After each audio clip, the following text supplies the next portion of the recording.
Hello everyone, and welcome back to Tutorials of Tone. My name is Alex. Thank you so much for watching this video. What you just heard was a snippet from Crazy Train, a preset I've been using live for the last couple of years on my FM3 and Axe FX3. It's a simple preset developed around Randy Rhoads' live tone with Ozzy, but a few little tips and tricks in here to get you the most out of your device and really keep that crowd screaming. Let's dive right in. First up, we have our input block. The threshold of our gate is at negative 47.5 dB. That's where I like having it for my Morse Music Man guitars. We are on the bridge humbucker throughout this entire tune. Everything else in the input block is at stock settings. For our amp tone, we are using a 1959 Super Lead jumped. This was what Randy used live, and as such, we've dialed in very Plexi-esque tones here. Cut, fat, and bright turned on. Input boost on. A lot of bass cut out. Mids and trebles bumped. Presence bumped. We have an 80 Hz low cut and a 10K high cut on this amp. Now for the studio recording, this was a distortion plus. Guitar straight into the pedal, straight into the desk. Very hairy. Live, he was using these sort of amps.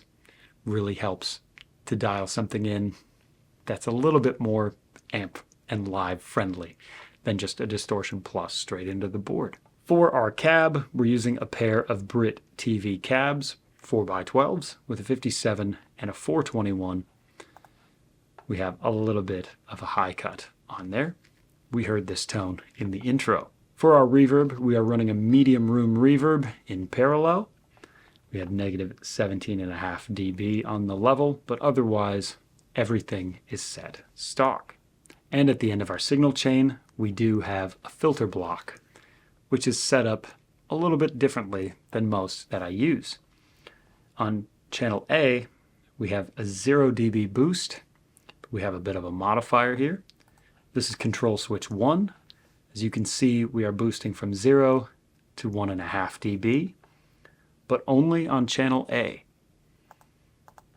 When we switch over to our lead scene, we switch to channel B, and we default and remain at a 3 dB boost for the solo.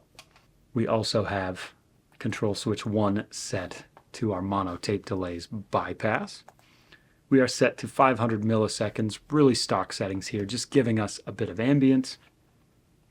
And a scene controller set to our level control. For scene 1, we are at negative 10 dB. And when we switch over to our solo tone, we go to negative 7.5 dB. Just a little bit more delay, give it a little bit more of an oomph when we hit the solo. We also have a modifier set up to our boost level of our input boost. This is set to scene controller 1 as well. For scene 1, we have a 12 dB boost. This is where it defaults. Then when we go to our solo, we get a little bit more gain and jump to an 18 dB boost. Why all the modifiers, you ask? Why couldn't we just have stock tone and stock tone for two different scenes? Well, there are these little fills that happen in the chorus. And Randy's playing these things. He bumps out a little bit and then comes back. For our second button on our FC controller, we have a momentary switch, which is lead boost. This engages the mono tape delay and engages channel A's 1.5 dB bump. This helps your solo jump out a little bit, send a little bit to delay, and then jump right back into the mix. So you can have something a little like this.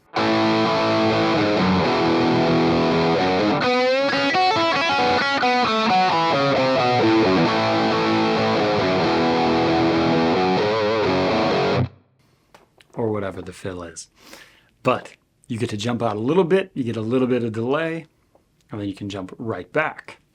When you switch over to scene 2, our solo tone, we get a 3 dB bump.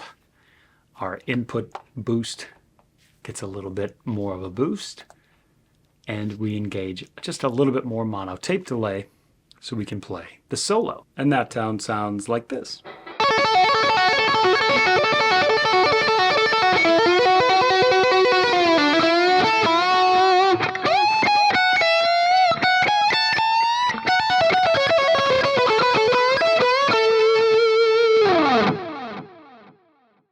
Nice aggressive thing. We go back to the riff.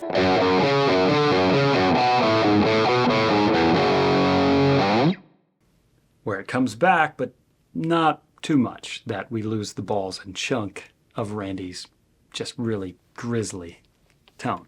So to reiterate all of our controls, on FC1 we can juggle between our main and our solo tones. On FC2, we have a momentary switch, which is our lead boost on our main scene. And hidden beneath number 1, we do have the option of toggling between different cab channels. I use the Brit TV Live for the most part, but if I so choose, we can juggle between 4 different cab types, and they all have scene ignore, so they won't jump back and forth on you. Or you could take scene ignore off, have your cab for one tone and the other, whether it's the main, the solo, both, etc. So let's juggle through some of these with the riffs that we've heard thus far.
So as you can see, you have many tonal options beyond just the standard amp tone.